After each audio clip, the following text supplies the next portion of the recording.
Мен Кыргыз Республикасынын президентинин Баткен-Омсагар өкүлүнүн орун басары Исаков Жаныбек баарыбызга маалым болгондой 2025 жылдын башынан башталып Кыргыз Республикасынын президентине катыштуу мамлекеттик тил жана тил саясаты боюнча улуттук комиссиянын мамлекеттик кызматкер Манас окуйт долбоору башталгандыгын билебиз.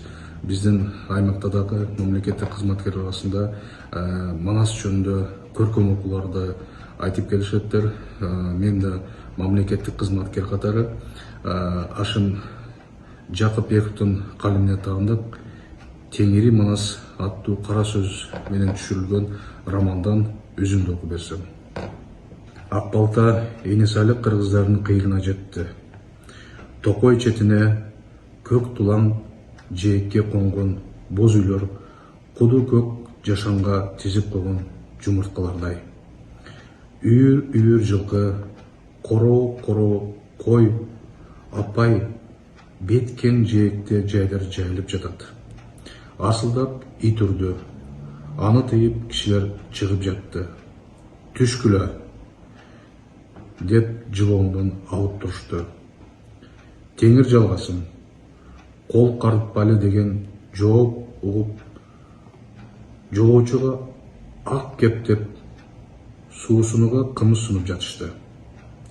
Ак балта кымыздан ат жалына бир тамызып коюп, шыңгыта жутуп, ыраазылыгын айтып, андан ары жолу арбыта берди. Кайсы урукка барсаңар, көздөгөнүңөр ким дейт? Кээ бир кары. Чыйыр би, дейт ак балта. Дейт карыя. Ал киши күздөөдө али түшө элек чымын жиркей чилдесин деп салкында жатат да киши. Анан кайсыл багыт менен кандай жүрсө, чыйыр бидин айылын табарын айтып беришет. Ак балта дагы 3 күн жол жүрдү. Туугандарын тапкан соң көңүлү көтөрүлүп, жүрөгүнүн түбү ысып, дүйнөсү кеңейип, маңдайы жаркыды, маанайы ачылды.